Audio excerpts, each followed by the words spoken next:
So there it is, guys. Just blew out that way. All right, y'all, we are awake for the day. We're gonna go to Mt St Helens. We're gonna go see the exploded mountain. I think it's like the coolest thing. We're gonna go to either the Windy Ridge viewpoint or the Science and Learning Center. It's not looking great for a view spot. The Great Outdoors is not agreeing with the long distance viewage of things. Who knows? Maybe things will work out. Maybe it'll be less foggy than I expect. We're gonna try and stay positive. All right, you guys, we got a food review while we talk about Mt St Helen a little bit. We got a 2-piece chicken tender from this gas station, So Mt St Helen is a mountain in southern Washington. A mountain, I say that, it's a currently active volcano. It exploded in the 1980s, and I don't say erupted for a very specific reason. So back in the 80s, there was some earthquakes that were measurable on the mountain. The scientists came out and they started to watch the activity of it to make sure that it wasn't gonna erupt, because they knew it was at the time, dormant volcano. It hadn't erupted for thousands of years and had no signs of eruption. But these earthquakes said a different story. They said, oh, we got a chance now. This might be going down.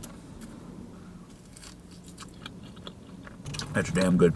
So once the scientists got out there, they started to watch the earthquakes and the gas that was leaking out of it. And there was even a small eruption, or like a few eruptions, they watched, and it wasn't too bad. So they started to, mandate the area and try and section off parts of it so people couldn't be there anymore, but the public wasn't having it. They wanted to still stick around. There was a lot of logging in the area that they didn't want to give up. And so people weren't really listening to the scientists that were there telling them, like, hey, this could very well, it could not happen. Right? It could not happen, but it very well could also happen, and it's going to be bad if it doesn't. They brought some particular people in that they kind of made some estimates on how much destruction would be done if it was the worst possible explosion or eruption. And Mt St Helen is kind of built as a volcano that would have a very visceral reaction to an eruption. While they were watching the volcano, they started to notice there was a bulging on the north side of the mountain. It was a bulge that lasted about 1 mile vertically and half a mile wide on the mountain. The surface of the mountain was bulged out 400 feet because of the pressure of the magma, and it was growing at a rate of around 5 feet per day. Pretty scary. They tried to draw a line that was about 5 miles out that people couldn't be within because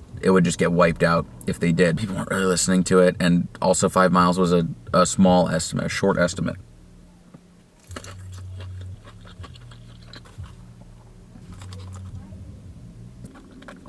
Eventually, it exploded, and it didn't erupt. It was an eruption, but it exploded. The whole north face of the mountain just exploded off, and a chunk of mountain is gone. There's this big crater in the top of the mountain it's just exploded out, destroyed the whole surrounding area. There was a group of scientists that were at that, I think, about 5 mile mark, and they thought they were going to be safe enough because they were on top of a ridge line, so they wouldn't get hit by any mudslides or landslides that were caused by the eruption. But no, that whole facility got wiped out. All the trees surrounding the mountain, gone, get wiped out. They all fall into the valleys where the rivers are. The rivers flow with all these logs floating in them. It's so densely packed together, these logs, that it's almost like a solid ground that you could walk across if you wanted to. All right. It's the largest volcanic eruption or explosion that we've had in our U.S. history. That's why I think this is one of the coolest places in the U.S. And I still haven't even seen it yet. We're gonna go check it out. I'm gonna finish this food. It's actually really good. It's good stuff. So we're out here at Coldwater Lake, outside of, well, behind those trees is the mountain, the volcano. But look at how beautiful this is, man. The sun's hitting it just right, man. That is magnificent. So there it is, guys. It's just a little bit foggy, but I think it's right behind that.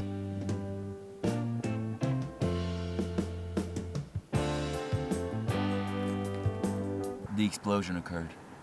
Blew off half the mountain, landslides everywhere. The Coldwater 2 station, it got obliterated in less than 5 seconds. So everything that was going on, all the debris that was flying, it was moving so fast. It was just devastation for mostly everybody within like a 5 mile radius. The explosion had the power of about 1 to 10 megatons. Everything was covered with up to 3 inches of ash and soot all the way to Wyoming and Idaho. It was just these pluming clouds of death and destruction, of molten hot gas and rocks. And just imagine a boulder this big flying up a mountain. It comes down from back there, poof, getting pushed up, out the valleys below. Absolutely crazy. The research center, science center that I wanted to go to apparently is closed. Thanks, government shutdown.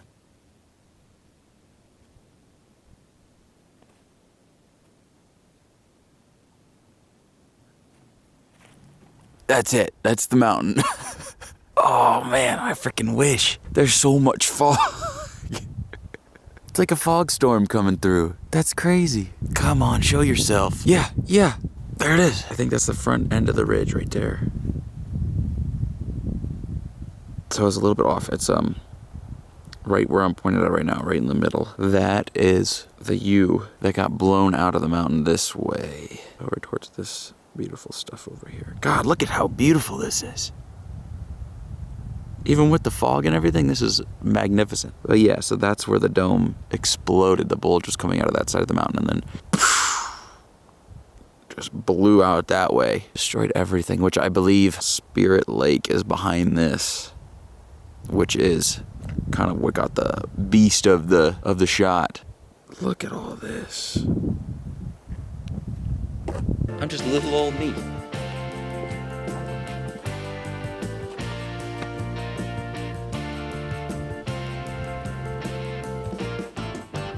It is 10:55. We made it to our rest stop for the night. Stopped at a gas station over here. I think it was called She's, and it was epic. They had discounts on all their hot foods, I guess because it was late in the night. So I got a burrito for dinner for $1, and it was already cooked and fried up. It was crispy and nice.